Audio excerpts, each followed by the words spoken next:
ძალიან თორ ვიპასუხებ კითხვაზე.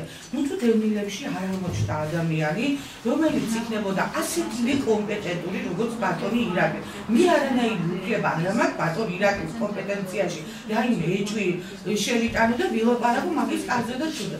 ეს უცხოა, მაგრამ რატომ გააკეთეთ იგნორირება ჩვენი თხოვნით და ამ პროცესზე თუ შეიძლება გითხარით თქვენი პასუხი. ტოლოთა დანის საბჭოს წარმომადგენელი ვარ ზუგდიდის ოფისიდან. და ჩვენ ესეთი ინფორმაცია მივიღეთ, რომ დღეს იქნებოდა შეხვედრა და ბატონი მამუკა ჩამოგბრძანდებოდა და ჩვენ განვიხილავდით ჩვენს შემდგომ ურთიერთობებს, ორგანიზაციები, გავიცნობდით ახალ ხელმძღვანელობას და ეხლა ცოტა უხერხულია ჩემთვის უხერხულია არ დამირეკია, მე ბოდის ვიხდი, ეს იყო ჩემს მიერ ორგანიზებული შეხვედრა. მე ბოდის ვიხდი თქვენ და ეს იყო ჩემს მიერ ორგანიზებული დევნილებთან შეხვედრა და არასამთავრობო ორგანიზაცია. მე თქვენთვის არ დამირეკია და მე თქვენთვის არ მithოვია მოსვლა უკაცრავად ბოდის ვიხდით ესე რომ გელაპარაკებით, მაგრამ ეს იყო სულ სხვა ფორმატი. ჩვენ ბატონ მამუკას მანამდე ვთხოვეთ ჩამოსვლა და ეს იყო ხელმოწერები და არა შეიძლება გაუგებრობის აგერ წითელი ჯვარიც იგივეს ირაკლის დანიშნის კომპეტენციაში არა კომპეტენციაში ცოტა ძნელია ჩვენთვის ამაში რომ გავერიო და ჩვენ მივესალმებით ირაკლის კანდიდატურას, მივესალმებოდით ნებისმიერი ადამიანის კანდიდატურას. თუ ეს ფორმატი იქნება, ხალხი მხოლოდ ამაზე იქნება. არა, მხოლოდ ამაზე არა, რა თქმა უნდა. სხვა საკითხებზეც იქნება. რაც შეეხება იმ საკითხს და იმ თემატიკას, თუ ვინმე იყოს სამშობლოში და როგორ მოხდა. კურს შეიძლება ასეთი მიგდება, არ შეიძლება. პიროვნება მხედველობაში მაქვს ირაკლი კოჩუა. ჩამოსული იყო სამინისტროში 3 დღის განმავლობაში და დადიოდა კონსულტაციებს ყველას, ყველგან. დაწყებული მინისტრიდან დამთავრებული ყველა უწყებამდე. შეაფასეს მისი მოძრაობა, მისი სწორი ხედვა, სწორი განწყვეტა და მინისტრმა პირდაპირ განაცხადა ბატონმა დავით დარახველიძემ. ეს კაცი ფიქრობს და აზროვნებს ისე, როგორც ჩვენ გვინდა რომ მიაძროვოთ. ამიტომ ამ კაცის განმავლობა მიაჩნია რეალობას.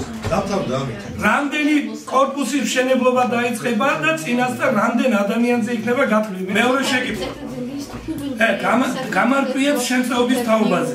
შეიძლება 1000 ოჯახი იყოს. 1000 ოჯახიდან ყველაზე გაჭირვებული რომელიც იქნება კომისია გადაწყვეტავს, აი კითხვა პასუხები, ძალიან საინტერესო კითხვაა.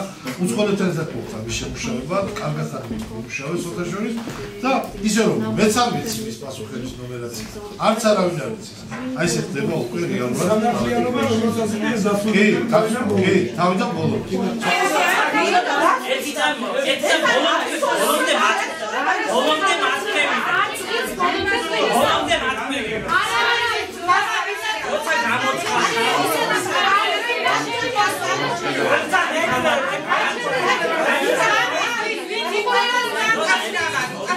ბატონმა მამუკამ თქვა რომ რვა ობიექტი იქნება შენებული და ამ რვა ობიექტზე ჩვენ მუშახელი იქნება, ასე აღნიშნა დევნილები და დასაქმებები. უფრო დევნილების დასაქმებები. კი, მუშება. მაგრამ აი რატომ მუშებად დაუშვათ გაკარდებიან ეს დევნილები და განაცოტან ნიჭიერი განათლებული დევნილი მოერგოს იმ ვაკანსიებს საჭიროა თუ კიდევ იმას ვამბობ, აი თუ ჩვენ გავიგეთ კიდევ გვაქვს ინფორმაცია რომ არის შტატები, თავისუფალი შტატები და ამ თავისუფალ შტატებთან დაკავშირებით ისევ დამალული იქნება და ეს ერთპიროვნული განაწილება იქნება. აი ეს ვიფასოთ ბატონმა მამუკამ რა. იგივე კითხვა. ბატონმა ირაკლი მათსოდეს უკაცრავად რომ ეხლა ყველა ზუგდიდელი რომ მოიყვანოს. სორი ხარ, ჩვენ გავგიჟდებით საფრთხე. პრიორიტეტს რასია, ვისი ანიჭებენ უფრო პრიორიტეტს. აი ის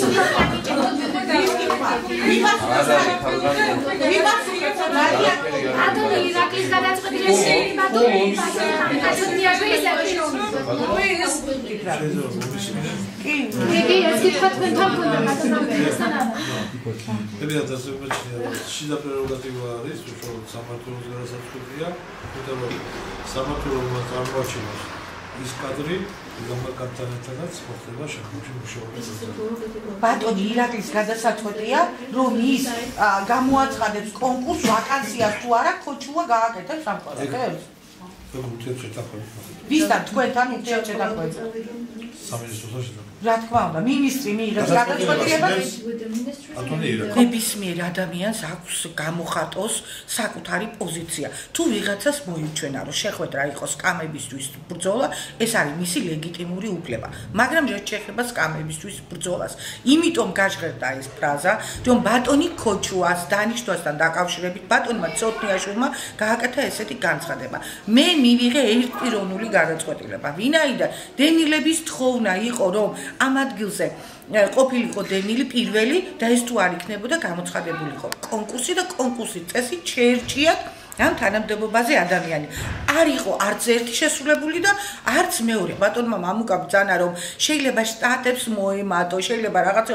ესა ბუნებრივია რომ ადამიანებს გაუჩნდათ სურვილი და კითხვები თუ რამდენი შეიძლება იყოს ახალი თანამშრომელი და იმ თანამშრომლებთანაც დაკავშირებით ხო არ იქნებოდა ეს ერთპიროვნულად მიღებული გადაწყვეტილებები. ეს ხალხი კიდევ ერთხელ ვიმეორებ, მეგვიშინაც განმაცხადე კიდევ ერთხელ ვიმეორებ, ეს ხალხი გარკვეული წლების განმავლობაში და კარგ ხნის განმავლობაში ამ ინფორმაციას, თავის გულის წყრომას და იმ გაჭირვებას იგროვებდნენ და ახლა მოხდა ზუსტად მათი თავისუფალი აზრის დაფიქსირება და საჭიროა რა უნდა მოусვინოთ ამ ხალხს და გარკვეულწილად უნდა დავეხმაროთ ყველა იმ პრობლემების გადაჭრაში, რომელიც მათ წინაშე დგას.